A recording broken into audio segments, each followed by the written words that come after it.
ഇക്കഴിഞ്ഞ ദിവസങ്ങളിൽ ഏറ്റവും കൂടുതൽ ചർച്ചയായ കാര്യമാണ് എയിംസ്. സുരേഷ് ഗോപി ആവർത്തിച്ച് പറഞ്ഞ കാര്യമാണ് എയിംസ് കൊണ്ടുവരും കൊണ്ടുവരും കൊണ്ടുവരും. എന്നിട്ട് ഇപ്പൊ ഈ കാലഘട്ടത്തിൽ പറയുകയാണ് ആലപ്പുഴയിലേക്കാണ് എയിംസ് വരേണ്ടതെന്ന്. നമ്മളിവിടെ സർക്കാർ കോഴിക്കോട് സ്ഥലം വരെ എടുത്തു കഴിഞ്ഞിരിക്കുകയാണ്. അപ്പോഴാണ് സുരേഷ് ഗോപിയുടെ ഈ ഒരു അഭിപ്രായം. എയിംസ് കേരളത്തിന്റെ ഒരു സ്വപ്നമാണ്. എയിംസിന് വേണ്ടി കലാകാലങ്ങൾ കഴിഞ്ഞ കുറെ വർഷങ്ങളായി കേരളം ആഗ്രഹിക്കുന്നതും അതിനായി പിണറായി സർക്കാർ അധികാരത്തിൽ വന്നതിന് ശേഷം കോഴിക്കോട് അതിനുവേണ്ടി സ്ഥലവും എടുത്തിരുന്നു. ഏകദേശം 200 ഏക്കറോളം സ്ഥലം കോഴിക്കോട് അക്വയർ ചെയ്ത് കഴിഞ്ഞു. പിന്നെ അതിന് കൂട്ടത്തിൽ ഒരു 150 ഏക്കറും കൂടെ എടുക്കാനുള്ള നടപടിക്രമങ്ങൾ നടത്തിക്കൊണ്ടിരിക്കുകയാണ്.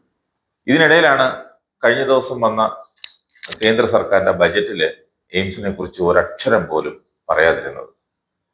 അപ്പോഴാണ് എന്താ സംഭവിച്ചത്? സുരേഷ് ഗോപി പറഞ്ഞത് എയിംസ് കേരളത്തിൽ വരും, അത് ആലപ്പുഴയിൽ ആകണം, ആലപ്പുഴയിൽ സ്ഥാപിക്കണം, എന്റെ കാലാവധി കഴിയുന്നതിന് മുൻപ് അതിന്റെ പണി ആലപ്പുഴയിൽ തുടങ്ങണമെന്ന്. സുരേഷ് ഗോപിയാണ് യഥാർത്ഥത്തിൽ കോഴിക്കോട് എയിംസ് വരുന്നതിന് തടസ്സം നൽകുന്നത്. അത് ജനങ്ങൾക്ക് ഇന്നലത്തെ കൂടി മനസ്സിലായി. സുരേഷ് ഗോപി സുരേഷ് ഗോപി തന്നെ പറഞ്ഞതാണ്, ഇത് നമ്മളാരും പറഞ്ഞതല്ല, ഇതൊരു മാധ്യമങ്ങളുടെയും കെട്ടുകഥയല്ല, ഒരാളും പറഞ്ഞതല്ല, ഒരു രാഷ്ട്രീയക്കാരും പറഞ്ഞതല്ല, ഒരു പാർട്ടിയും പറഞ്ഞതല്ല, ഇത് സുരേഷ് ഗോപി തന്നെ പറഞ്ഞതാണ്. എയിംസ് ആലപ്പുഴയിലാണ് വേണ്ടതെന്ന്. ഈ ആലപ്പുഴയിലെ എയിംസിന്റെ കാര്യം ഒരിടത്ത് പോലും ചർച്ച ചെയ്തിട്ടില്ല, ഒരാൾ പോലും പറഞ്ഞിട്ടില്ല. എങ്ങും ആ ഒരു സ്ഥലമോ അല്ലെങ്കിൽ അവിടെ വരണമെന്നോ ആരും പറഞ്ഞതായി ഈ അടുത്ത സമയത്തൊന്നും കേട്ടിട്ടില്ല. സർക്കാർ തന്നെ നിശ്ചയിച്ചു, പലരും ആവശ്യപ്പെടും. യഥാർത്ഥത്തിൽ കോഴിക്കോട് എയിംസ് വരേണ്ടതിന്റെ ആവശ്യം കോഴിക്കോട് ജില്ലയ്ക്ക് മാത്രമല്ല, സമീപ പ്രദേശത്തുള്ള കാസർഗോഡ് മുതലുള്ള തൃശ്ശൂർ വരെയുള്ള ആളുകൾക്ക് അത് ഫലപ്രദമായിരിക്കും. കാരണം ഇപ്പോൾ അവിടെയുള്ള കോഴിക്കോട് ഗവൺമെന്റ് മെഡിക്കൽ കോളേജ് മാത്രമാണ് ഏക ആശ്രയം.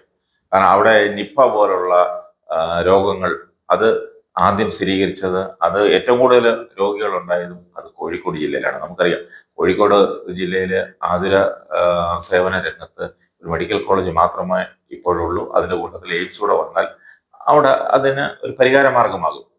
അതായിരുന്നു ആവശ്യം.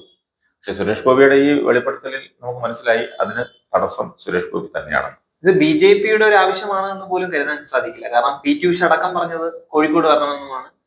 BJP-യുടെ ഒരു വിഭാഗത്തിനും ആവശ്യം കോഴിക്കോട് വരണമെന്നത് തന്നെയാണ്. സുരേഷ് ഗോപിയുടെ മാത്രം ആവശ്യമായിട്ട് ഇതിനെ കാണേണ്ടി വരും.